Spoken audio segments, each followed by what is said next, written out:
Dan jika engkau berhadapan dengan dia, sebutlah nama Kuan Im Pusat di hatimu, mohon kekuatan.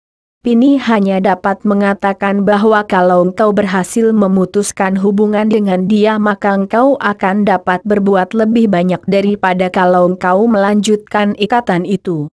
Engkau akan menderita karena setelah menjadi istrinya, engkau akan selalu teringat akan keadaanmu yang murni di sini. Engkau akan disiksa oleh perasaan berdosa dan dengan demikian engkau akan menyeret pula dia ke dalam kesengsaraan. Pini yakin akan hal ini karena engkau telah mencapai tingkat setinggi itu di mana kasih sayang alam semesta telah menyerap dan berakar di hati sanubarimu. Demikianlah muridku. Kini beristirahatlah dan besok engkau boleh menjumpainya. Setelah berkata demikian, Niko Uhu tua itu meninggalkan Kim Sim Niko Uhu dan memasuki kamarnya sendiri. Kim Sim Niko Uhu naik ke pembaringannya berbaring dan berusaha untuk istirahat. Akan tetapi ia gelisah miring ke kanan kembali ke kiri. Terlentang tertelungkup dan akhirnya ia bangun duduk bersila dan bersama lagi. Setelah bersama barulah ia dapat tenang. Dan dalam keadaan hening ini ia dapat menenteramkan hati dan pikirannya. Lalu ia terus melatih diri mengumpulkan hawa murni di tubuhnya. Menjelang tengah malam tiba-tiba dia terkejut. Ia mendengar suara kaki di genteng. Tentu Han-Han, pikirnya dengan jantung berdebar. Biarlah ia bersama terus karena menghadapi Han-Han dalam keadaan seperti ini ia akan merasa lebih kuat batinnya. Ia harus memutuskan hubungan mereka, harus mematahkan ikatan di antara mereka. Ia harus menolaknya betapapun hal ini menyakitkan.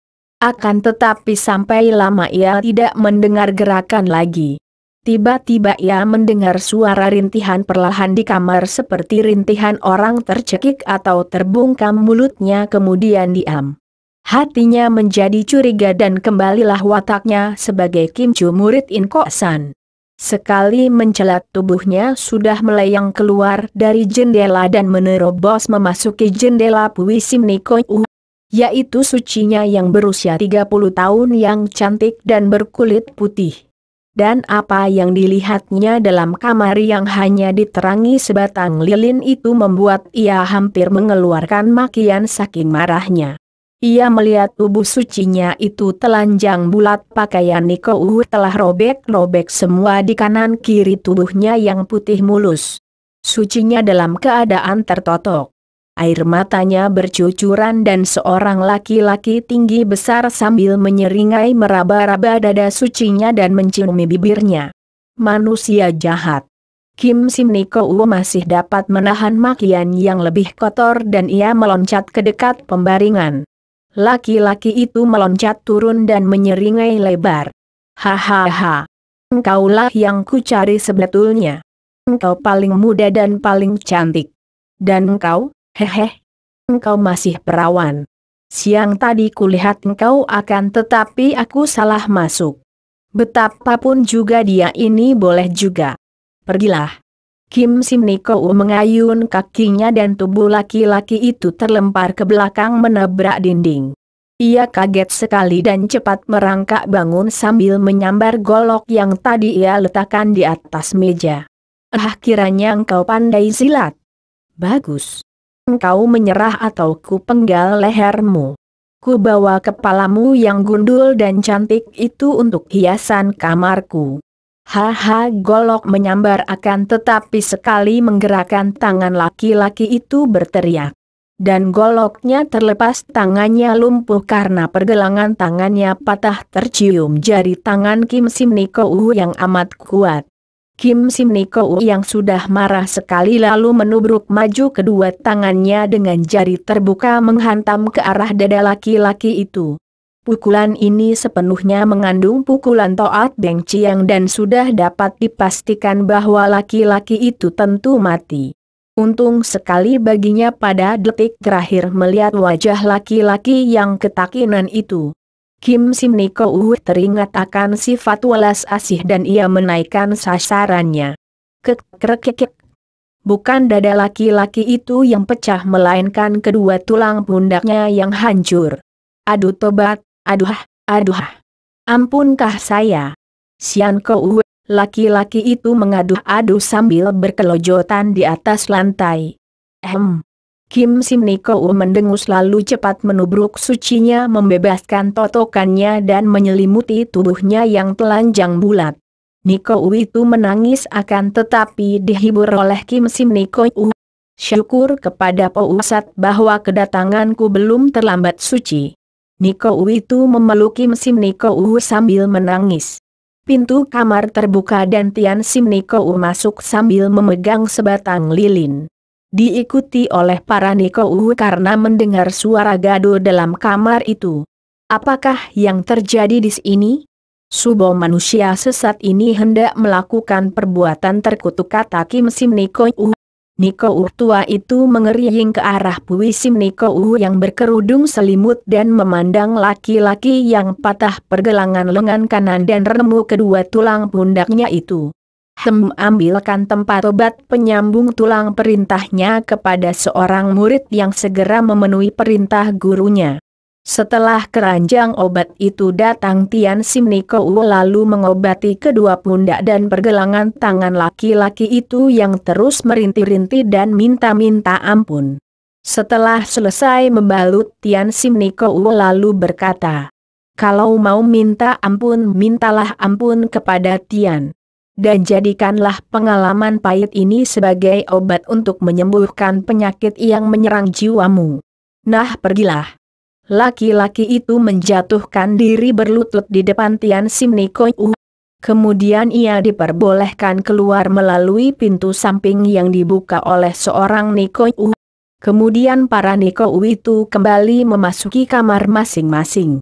Akan tetapi Kim Sim Niko tidak kembali ke kamarnya melainkan memasuki ruangan Liam Keng dan berlutut di depan sebuah arca Buddha yang besar. Ia bersila bersamadi dan mulutnya berkemak-kemik membaca Liam Keng. Hatinya gelisah sekali karena tadi ia dikuasai kemarahan. Bukan karena melihat sucinya hendak diperkosa orang melainkan karena tadinya ia mengira Han Han lah yang akan berbuat jahat melakukan perkosaan. Ia merasa makin berdosa dan kasihan kepada Han Han juga merasa betapa sebetulnya ia masih amat lemah. Dia tadi telah dibakar api cemburu. Dan cemburu ini hanyalah menjadi bukti bahwa nafsu berahinya terhadap pemuda itu yang bergulung menjadi satu dengan cintanya sebenarnya masih belum lenyap sama sekali seperti yang ia katakan di depan gurunya. Ternyata Tian Sim Niko kembali betul. Dia harus menyatakan semua di depan Han Han dan ia bermohon kepada Buddha agar dia diberi kekuatan. Dan agar Han Han diberi penerangan suci sehingga pemuda itu akan memudahkan keputusan yang diambilnya ini. Kim Chu. Niko muda itu terkejut membuka matanya dan menoleh, ternyata Han Han telah berdiri di belakangnya. Sama sekali ia tidak mendengar gerakan pemuda buntung itu dan diam-diam Kim Sim Niko kagum bukan main. Dahulu sebelum buntung sekalipun ia tentu akan dapat mendengar gerakannya. Akan tetapi sekarang ia sama sekali tidak mendengar apa-apa dan tahu-tahu pemuda itu telah berdiri di situ. Omi Tohut, kenapa engkau berani mengotori tempat suci ini dan mengapa engkau selalu mengejar-ngejarku? Kim Sim Niko berkata, suaranya halus penuh wibawa. Akan tetapi mukanya menunduk karena ia tidak berani bertemu pandang dengan Han Han. Yang ia tahu mempunyai sinar mata yang luar biasa tajamnya dan yang akan mampu menjenguk isi hatinya. Aku akan terus mengejar dan mengikutimu biar sampai dunia kiamat sekalipun. Selama engkau belum mau berterus terang karena aku merasa yakin bahwa engkau adalah Kim Chu. Apa kau kira aku tidak dapat mengenal pukulan Toat Beng Sin Chiang yang kau lakukan untuk membuat remuk kedua tulang pundak Jai Hua Cat tadi? Oh, jadi engkau tadi melihatnya? Ya Tian yang Maha Kasih. Baiklah, baiklah. Han Han, aku memang Kim Chu, akan tetapi sekarang aku telah menjadi Kim Sim Niko. Engkau tidak boleh mendekatiku maka pergilah kau. Siang Kong. Pergilah kau. Han Han, Kasihani aku dan pergilah tinggalkan aku. Kemanakah perginya kegagahanmu Kim Chu? Manusia tidak boleh membohongi dirinya sendiri, tidak boleh mengingkari perasaan hatinya sendiri. Ceritakan dulu mengapa engkau menjadi Niko dan mengapa engkau mengusirku. Baru aku akan mempertimbangkan permintaanmu itu.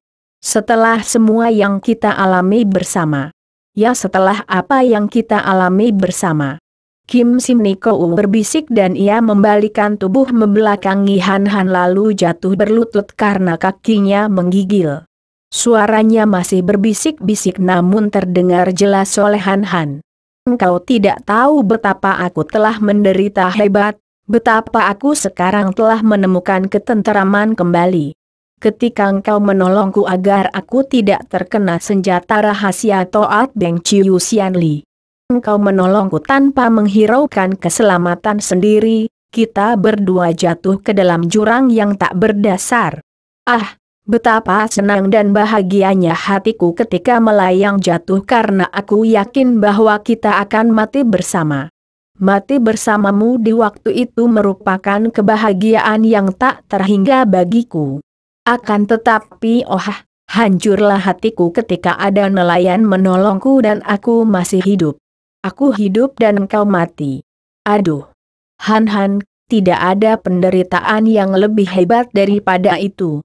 Hatiku tersayat-sayat. Niko itu menangis terisak-isak. Han Han tak dapat berkata-kata, hanya memandang gadis itu dengan wajah pucat dan mata basah. Perasaannya diserang keharuan yang membuat ia tak dapat bicara melainkan membayangkan penderitaan batin gadis ini yang amat mencintanya. Dengan ujung lengan bajunya yang lebar Niko muda itu menyusuti air mata yang mengalir deras di kedua pipinya kemudian melanjutkan. Aku tidak kuat menahan derita batin itu dan tentu sudah membunuh diri kalau tidak ada Tian Sim Niko ketua Kwan Im Bio yang menolongku menyadarkan aku. Merupakan pelita yang menerangi kegelapan hatiku. Aku diberi wejangan aku sadar lalu menjadi muridnya. Menjadi Niko setelah bertahun-tahun aku sembahyang setiap hari untukmu. Untuk arwahmu yang kusangka sudah mati. Akhirnya hidupku tenang dan tenteram sebagai Niko Kim Chu. Suara Han Han menggetar dan berbisik penuh perasaan haru. Apakah tidak ada jalan lain? Jalan lain yang mana? Aku murid seorang wanita jahat. Seorang datuk hitam yang penuh dosa. Dunia akan mengutuk aku. Manusia akan memandang rendah kepadaku. Hanya dengan menjadi Niko aku dapat menebus dosa, dan dapat melupakan engkau. Han Han tak dapat menahan lagi keharuan hatinya. Air matanya jatuh bertitik. Ia tahu betapa besar betapa murni perasaan cinta kasih Kim Chu terhadap dirinya. Dan demi cinta kasihnya itu pula gadis ini melakukan pengorbanan yang paling besar yang dapat dilakukan seorang wanita menjadi Niko. Pengorbanan nyawa masih kalah besar karena sekali kehilangan nyawa habislah sudah. Akan tetapi sedemikian muda dan cantiknya berkepandaian tinggi. Mempunyai harapan besar untuk menikmati hidup sudah melempar dirinya menjadi patung hidup. Menjadi Niko. Betapa besar pengorbanan itu. Patutkah seorang gadis seperti Kim Chu berkorban sedemikian rupa untuknya? Kim Chu tidak boleh. Engkau tidak boleh berkorban untukku seperti ini. Tidak. Kalau memang engkau mencintaku, setelah semua pengorbanan yang kau lakukan untukku, wahai Kim Chu, budimu kepadaku bertumpuk-tumpuk tak mungkin dapat kubalas selama hidupku. Mengapa setelah itu semua engkau lalu mengambil jalan terpendek ini? Kim Chu, engkau mungkin akan mendapatkan ketenangan dan kebahagiaan hidup dengan menjadi Niko. Akan tetapi aku yang kau usir, aku yang merasa terhimpit oleh budimu. Betapa aku akan dapat bersenang hati mengenangkan engkau yang selalu bersamadi dan bersembahyang di dalam kelenteng yang sunyi. Kim Chu, jelas bahwa engkau masih mencintaku. Mengapa engkau merenggutnya putus membiarkan hatimu terkoyak-koyak berdarah? Han. Niko itu menjerit mendekap mukanya dan menangis sesungguhkan. Sampai lama ia menangis berlutut dan air matanya yang bening seperti mutiara menetes-netes keluar melalui celah-celah jari tangannya yang kecil meruncing. Kalau begitu, kalau aku merusak hatimu, kalau aku mendatangkan sengsara kepada orang yang kukasihi dengan seluruh jiwa ragaku, dengan kelanjutan hidupku menjadi Niko Uwe, kalau begitu, biarlah aku mati saja. Cepat sekali Niko Uwe muda yang sudah menurunkan kedua tangan dari depan mukanya dan memandang ke depan dengan muka beringas, meloncat ke depan ke arah Arca sang Buddha yang tersenyum cerah. Hendak membenturkan kepalanya yang gundul licin itu kepada kaki Arca yang terbuat daripada batu hitam. Tubuh Niko Uwe itu meluncur ke depan karena dalam kenekatannya Niko Uwe ini sudah mengerahkan ginkang ketika meloncat. Dan tidak menggunakan tenaga sinkang untuk melindungi kepalanya karena ia ingin agar sekali bentur kepalanya akan pecah. Plak! Kepala Niko Uwe itu bertemu dengan telapak tangan Han yang lunak. Karena Han sama sekali tidak menggunakan tenaga pula ketika ia tadi cepat meloncat ke depan Arca dan menaruh tangannya di depan kaki Arca. Telapak tangannya menyambut kepala Niko Uwe itu sehingga tangannya lah yang terhimpit dengan keras ke kaki Arca. Niko Uwe itu terpental ke belakang cepat meloncat berdiri dan memandang dengan mata terbelalak kepada Han. Ia melihat tangan kanan pemuda buntung itu bercucuran darah yang keluar dari luka di punggung tangannya. Darah yang membasahi kaki Arca sehingga menjadi merah. Kim Sin Niko Uwe, apa yang kau lakukan ini? Kini suara Han terdengar keras dan pandang matanya penuh daya pengaruh menundukkan. Niko Uwe muda itu seperti terpesona seperti baru bangun dari mimpi. Dan ia memandang wajah Han yang pucat. Dahi berkerut, mulut yang membayangkan derita. Akan tetapi sinar mata yang tajam berwibawa. Han. Kim Sim Niko Uwe mengeluh. Kim Sim Niko Uwe, sadarlah bahwa tidak ada dosa yang lebih besar, tidak ada sifat pengecut yang paling rendah daripada membunuh diri. Suara Han kini tidak menggetar, penuh keharuan seperti tadi, bahkan keras dan tegas. Akulah yang salah dan engkau benar. Memang sebaiknya begini. Engkau menjadi Niko Uwe dan menemukan kebahagiaan. Adapun aku, terus terang saja. Kim Sim Niko Uwe, aku hanya kasihan dan ingin membalas budi. Dan melihat engkau berbahagia di sini aku pun akan merasa lega. Biarlah kita saling mendoakan saja. Selamat tinggal. Tubuh Han berkelebat dan lenyap dari ruangan itu. Sejenak Niko Uwe muda itu berdiri termangu memandang ke arah lenyapnya bayangan Han. Kemudian ia menjerit kecil yang merupakan rintihan dan menubruk depan Arca sang Buddha yang masih tersenyum penuh pengertian. Seolah-olah memandang kelakuan dua orang anak manusia itu sebagai kelakuan dua orang anak-anak nakal. Kim Sim Niko Uwe merintih dan menangis menciumi ujung kaki Arca yang merah oleh darah Han. Mulutnya berbisik-bisik menyebut nama Han dan air matanya mencuci noda darah di kaki Arca itu. Darah Han. Han sejenak memandang penglihatan yang meremas hatinya itu. Melihat betapa Kim Chu menangis dan menciumi bekas darahnya, ingin Han masuk kembali dan mendekapnya. Memaksanya meninggalkan kuil dan memasuki dunia memeluk kebahagiaan bersama dia. Akan tetapi kesadarannya membisikkan bahwa perbuatannya itu tidaklah benar. Sudah pastikah bahwa kelak Kim Chu akan hidup bahagia di sampingnya? Apakah dia mencinta Kim Chu? Memang mengingat akan budi gadis yang cantik jelita dan amat murni cintanya itu, siapakah orangnya tidak akan menyatakan cinta kepadanya? Betapapun juga Han ragu-ragu dan merasa yakin bahwa sebaiknya ia meninggalkan Kim Chu dalam usaha menemukan bahagia. Tadi ia sengaja menyadarkan Kim Chu bahwa dia hanya kasihan dan ingin membalas budi. Sama sekali bukan mencinta. Sekali lagi Han Han memandang Kim Chu seolah-olah hendak mengusir bayangan Niko muda itu di lubuk hatinya. Kemudian ia menghela napas dan berkelebat pergi menghilang di dalam gelap. Peristiwa pertemuannya dengan Kim Chu itu tanpa disadarinya sudah menambah sebuah guratan lagi di dahinya. Penjahat yang tadi memasuki kuil Kuan Im Bio dengan niat jahat memperkosa Niko muda dan telah mendapat hajaran keras dari Kim Sim Niko. Malam-malam itu juga meninggalkan dusun menunggang kudanya perlahan-lahan. Tubuhnya masih lemah dan kedua pundaknya terasa nyeri apabila terguncang terlalu keras. Maka ia tidak berani melarikan kudanya. Ia menyumpahi nasibnya yang amat buruk. Siapa kira di dalam kuil sunyi seperti itu terdapat seorang Niko muda yang demikian lihai. Tadinya ia mendengar berita bahwa kuil Kuan Im Bio mempunyai Niko muda yang amat cantik. Sehingga tergeraklah hatinya.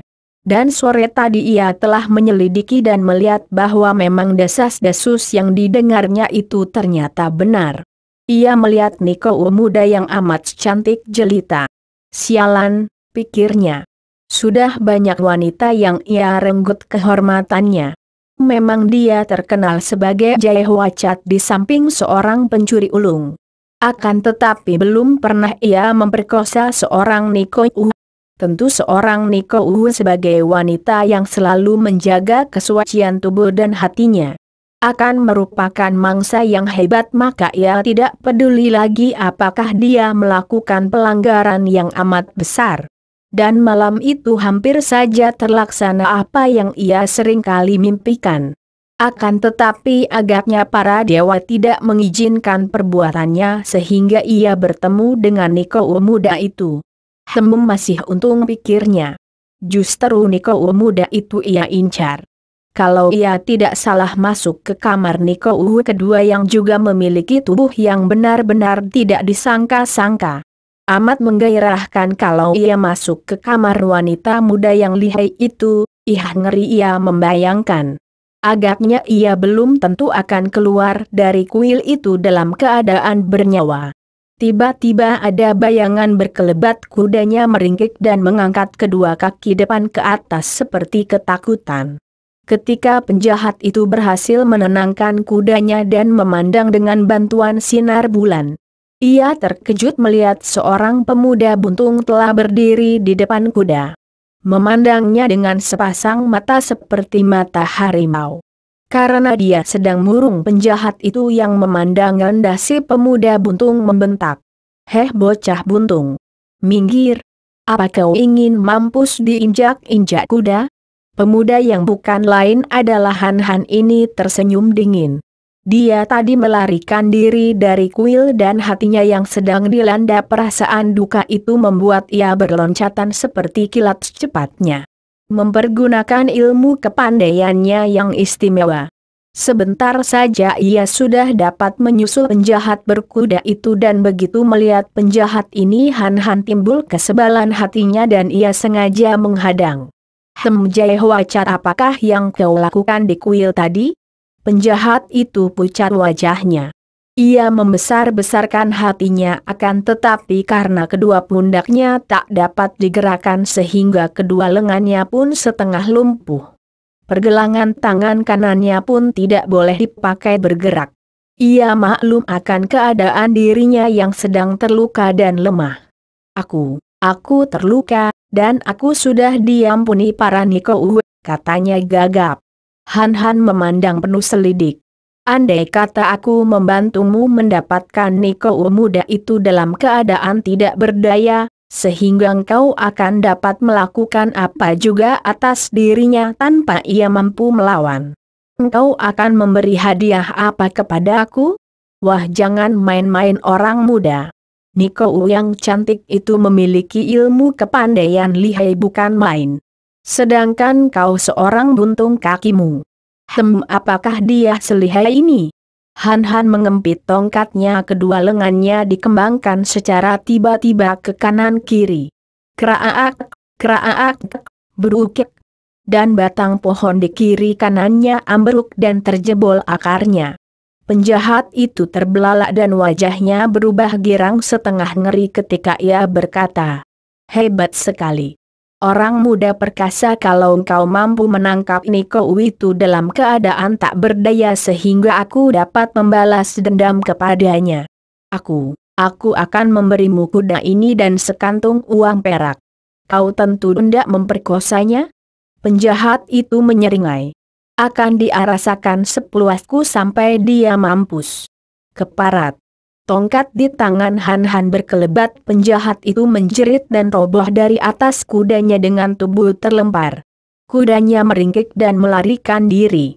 Sejenak Han Han berdiri tegak memandang tubuh yang tidak berkepala lagi itu.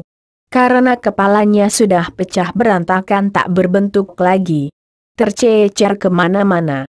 Han Han yang tadinya tenggelam dalam kedukaan karena Kim Chu ditelan keharuan kemudian menjadi marah mendengar kata-kata jawaban penjahat yang sengaja dipancingnya. Tiba-tiba terisak air matanya mengucur turun dan bibirnya terdengar mengeluarkan rintihan. Lututnya yang tinggal sebuah itu ditekuk, ia berlutut dan mengeluh. "Kakekku seorang Jaihwasian. Ah, Kongkong, kenapa engkau begitu sesat? Aku keturunan keluarga Suma yang jahat yang sesat. Kalau kakekku masih hidup akan kubunuh juga." "Ah, Kongkong, kenapa kau sejahat itu?" Kemudian ia meloncat bangun, wajahnya keruh dan beringas, suaranya keras. "Karena darah terkutuk itu mengalir di tubuhku, aku dibenci sana-sini. Dimusuhi, nasibku selalu buruk, ya Tuhan ampunilah hamba." Ia lalu mencelat jauh dan seperti gila melanjutkan perjalanan sambil mengerahkan kepandaiannya. Yang membuat tubuhnya makin lama mencelat makin jauh dan makin cepat sehingga seolah-olah kakinya tidak menginjak tanah lagi. Puteri Nirahai memenuhi janjinya. Lulu diterima di istana dan tidak dituntut oleh kaisar.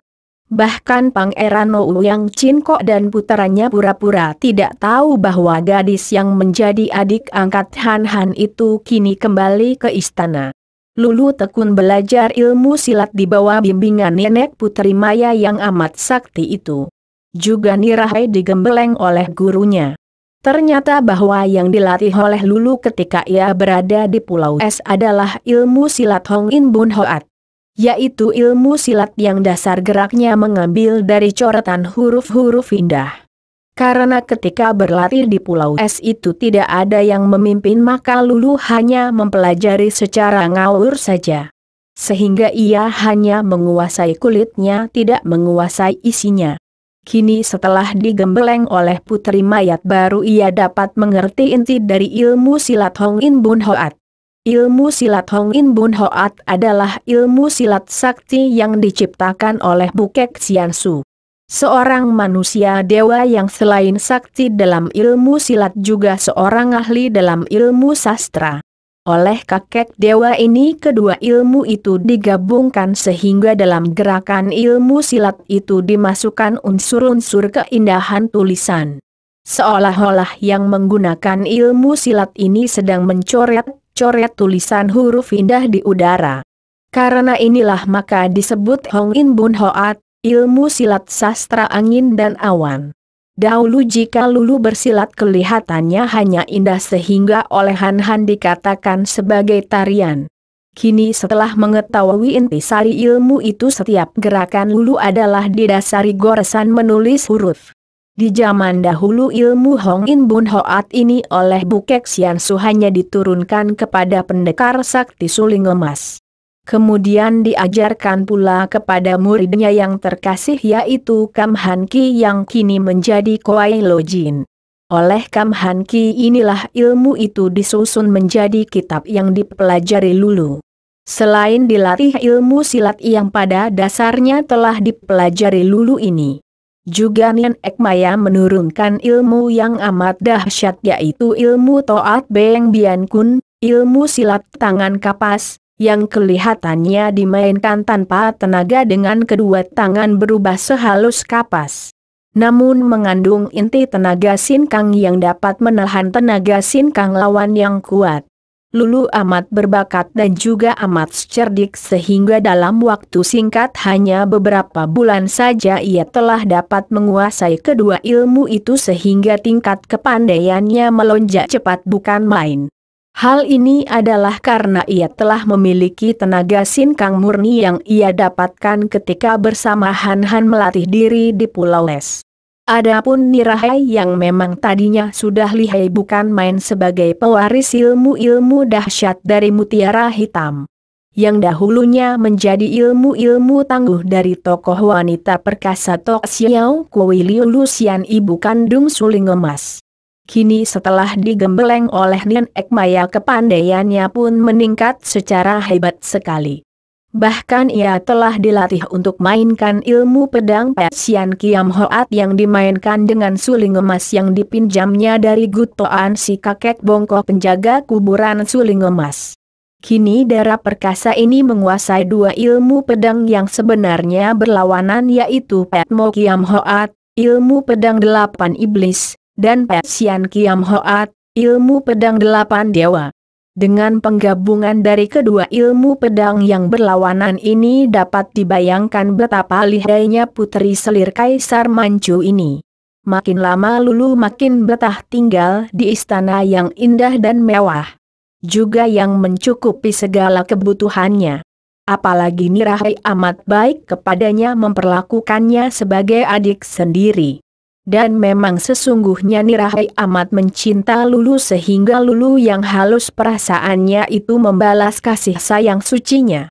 Mereka amat rukun dan kerukunan ini mempengaruhi juga pendirian Lulu tentang pertentangan antara kerajaan Manchu dan pemberontak yang berpusat di Sichuan. Memang pada mulanya secara terus terang ia berani menentang Nirahai dengan mengemukakan pendapatnya yang timbul dari pengalamannya. Suci, sebetulnya aku tidak ingin mencampuri tugas Suci sebagai putri kaisar dan sebagai pemimpin para pengawal. Akan tetapi karena Suci ingin mengajak aku membantu, perlu ku beritahukan kepadamu bahwa aku tidak mempunyai kesan baik terhadap sepak terjang bangsaku sendiri. Nirahai memandang tajam dan berkata, Sumoy, lupakah engkau bahwa keluarga orang tuamu dibasmi oleh para pemberontak? Kalau engkau tidak memiliki kesetiaan dan kebaktian kepada bangsa dan negara hal itu masih dapat ku mengerti karena sejak kecil engkau hidup sebatang kara. Bahkan kemudian menjadi adik angkat kakakmu Han Han. Akan tetapi aku tidak percaya bahwa engkau akan melupakan ayah bundamu yang tewas oleh para pemberontak.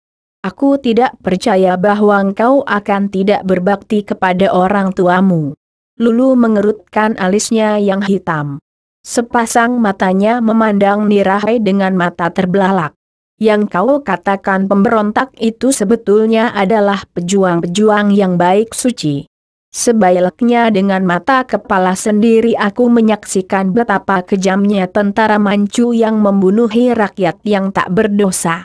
Memperkosa, merampok, membunuh seperti sekawanan binatang buas saja. Pendirianmu itu salah sungguh pun aku tidak sangsi akan keteranganmu tentang perbuatan sebagian tentara yang kejam.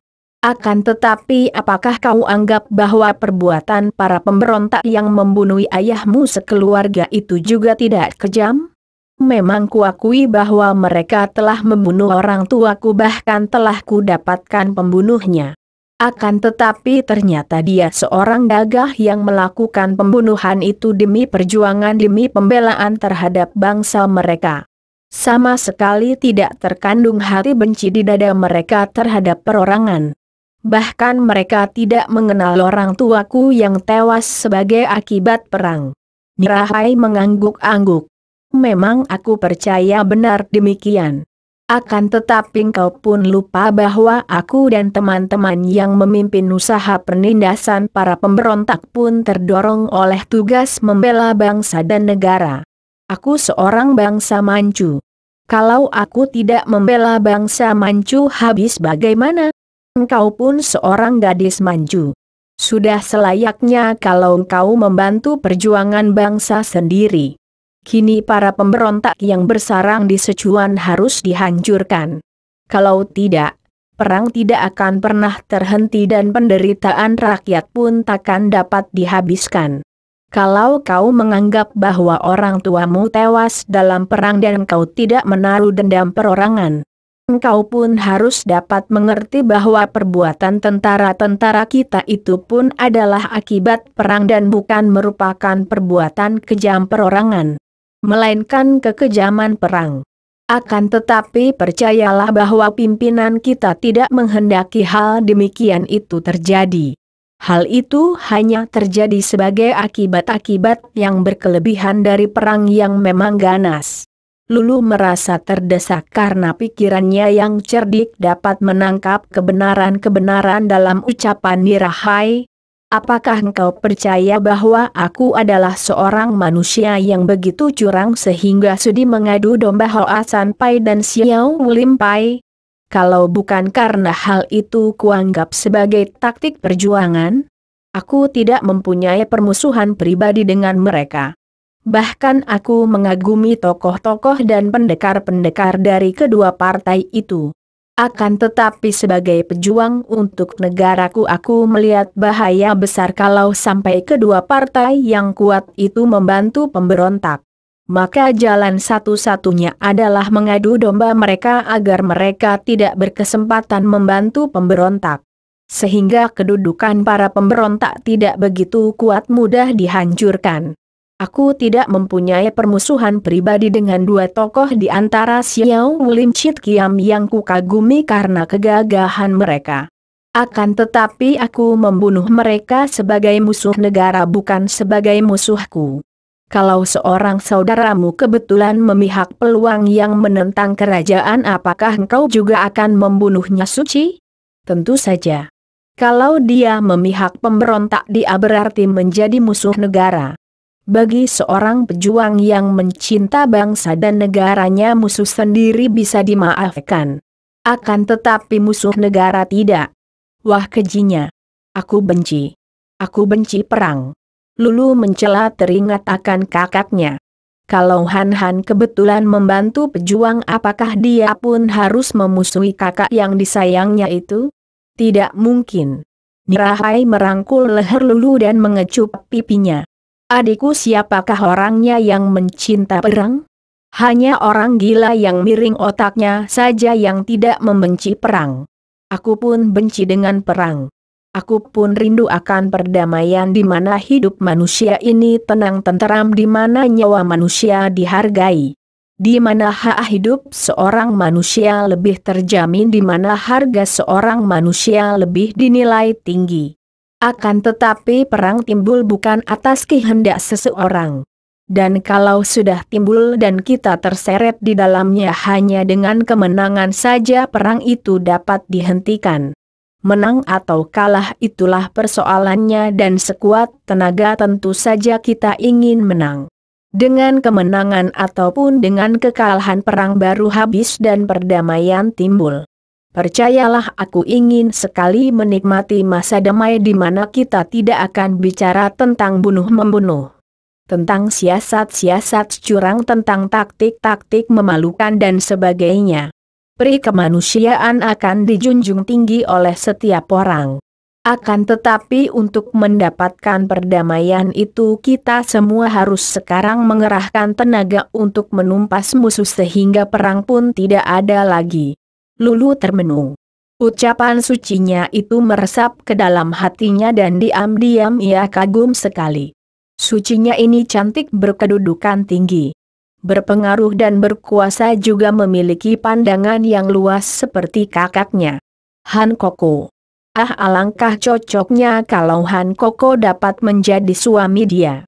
Pikiran yang tiba-tiba menyelinap di kepalanya yang kecil itu membuat ia serta-merta bertanya, Suci, kalau begitu engkau tidak mempunyai rasa benci perorangan kepada bangsa pribumi? Nirahai mengangkat alisnya. Tentu saja tidak. Juga kepada para pejuang kau tidak benci? Nirahai tersenyum dan menggeleng kepalanya. Tidak sama sekali, Sumoy. Bahkan aku merasa kagum akan kebudayaan mereka, akan kegagahan para pendekar. Bagaimana aku bisa membencinya kalau tokoh-tokoh perkasa yang kukagumi seperti Suling Emas Mutiara Hitam dan lain-lain adalah bangsa Han juga? Malah aku adalah keturunan Hitan. Dan karena kerajaan Hitan memiliki darah campuran dengan bangsa Han, Kaisar wanita Hitan adalah istri Suling Emas, sedikit banyak ada pula darah Han di tubuhku. Wah, kalau begitu tentu engkau tidak akan keberatan kalau menikah dengan seorang bangsa Han, bukan? Kembali puteri cantik itu membelalakan matanya lalu tertawa geli mencubit pipi dan lulu. Engkau menggemaskan dan genit Sumoy? Bertanya yang bukan-bukan. Akan tetapi lulu mendesak. Aku tidak main-main suci, melainkan benar-benar ingin mengetahui isi hatimu. Bagaimana andai kata engkau menikah dengan seorang pribumi, apakah engkau akan merasa terlalu rendah? Nirahai menghela napas panjang. Ratu Hitan dahulu menikah dengan Suling Emas, seorang pendekar Han. Aku tidak memandang rendah bangsa Han, apa alasanku untuk merasa rendah? Akan tetapi adikku yang nakal, pernikahan harus berdasarkan cinta kasih kedua pihak. Tanpa cinta mana bisa hidup bahagia sebagai suami istri? Pula aku seujung rambut pun belum memikirkan hal itu. Perang belum berakhir, mana bisa berpikir tentang cinta dan pernikahan?